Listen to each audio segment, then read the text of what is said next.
Yeah, so you've got your hazard lights there in the middle. You've got all of your fan settings here in the middle, and also your aircon switch just down here.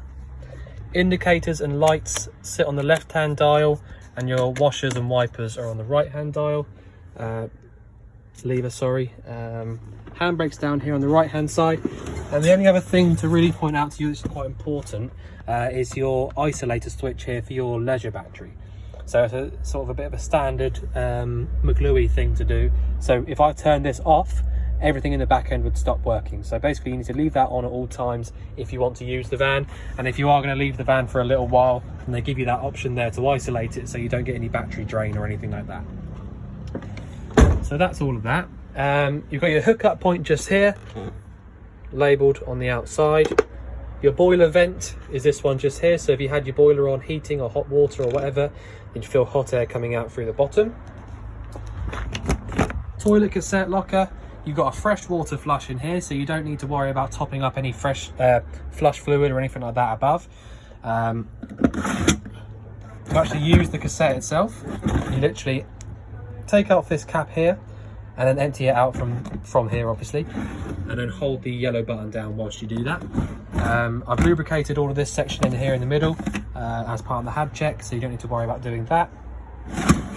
Pop it back in, making sure you get to the click, and obviously just pull that open to take it out. If you find that you can't take that out at some point, it probably means that you've left the flap open in the bathroom, so that it basically locks it up in place. You can't take it out with the flaps open. So if we look inside now, straight away I'll show you, just behind the passenger seat there, you've got your fuse box. So anything 12 volt related will have its own fuse, and that sits down there. Your control panel is just inside and above the door. So you've got aux, so that's auxiliary, and that's all things like your extractor fan and the lights for that, and a few other bits and pieces that you'll sort of find that it sort of powers. Pump switch, exterior lights, interior lights. So you can go ahead and just turn all of those on when you come into the van if you want to. If you find that when you turn on the control panel for the first time after it being off, that it won't do anything, that's because you need to push and hold on the button, or because you've turned the isolator switch off down there. So make sure that you push and hold on the button to turn it on. If I had a hookup cable plugged in, I'd have this light on just here, just telling me that there's 240 plugged in. If I click on this button once, it comes up telling me leisure battery voltage is all the way full and the fresh water is a quarter full. If I click that again, the engine battery is also full, and that's still telling me just the fresh water. All right, if the wastewater was absolutely full to the brim, you get one of these two lights coming on, and so go around to the outside and the near side of the van and pull that lever out just to empty that out. So that's how that works. The fridge is really easy to use. It works 3 different ways. You've got gas, 240 or 12 volt.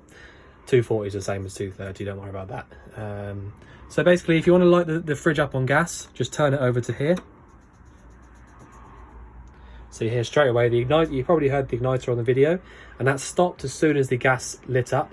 And so that's it. That's all you need to do. That's the gas lit up on the fridge, and after about 2 or 3 hours, this fridge will be absolutely freezing cold. If you are going to fill it up with stuff that isn't already cold and then go away, then my advice to you would be to put all that stuff in it the night before, switch the fridge on either via the gas or the 240, and then when you come back to it in the morning, everything inside the fridge and the fridge itself will be cold. And then the way to use it is to do one of those two the night before, and then switch it down just to the 12 volt, so that's this one here, when your engine's running. So the way to know that you don't have anything plugged in and it's not working is that you get the red light there. So if I started the engine up now, that would go green, and if I had a hookup cable plugged in, that would go green instead of red. The gas is different because that just stay orange, but there you go, that's it. All right, you don't need to worry about this side, apart from in the summer, if it's really hot and your gas won't light up, turn it down to the lowest setting, and then once it has lit up, turn it back round. But otherwise, you don't need to worry about that at all. It's a really good fridge, this particular one, so I wouldn't worry about that too much. You have got this little isolator up here at the top, so if you had a hookup plugged in and you wanted to turn the fridge on the 240 volts, you need to have that switch in the position it's in now. So you can just leave that how it is, to be fair. You don't need to turn that off. Right, so your boiler, this is your two boiler controllers basically. So the main controller is this bottom one here, and this tells the boiler what you want it to do.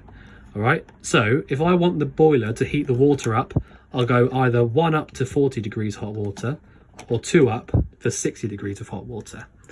All right, if I want the boiler to just heat the van up, I'd go 1 down for heating alone. And if I wanted both, I'd go 2 down for heating and 60 degrees of hot water.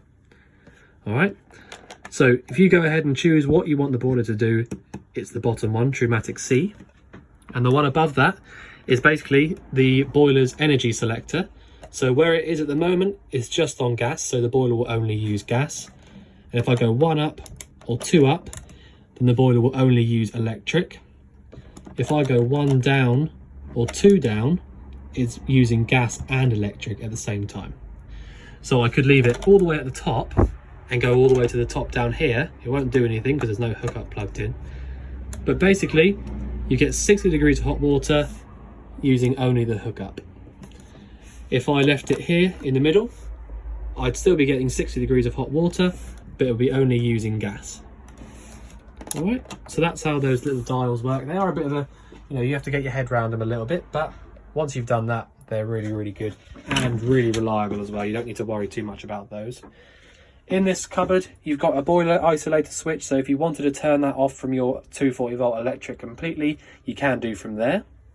And you've also got an RCD below that as well, so if you plugged in a dodgy plug into one of your sockets around the van, that's where it will trip from. So that's where you should check if you can't get any power to something.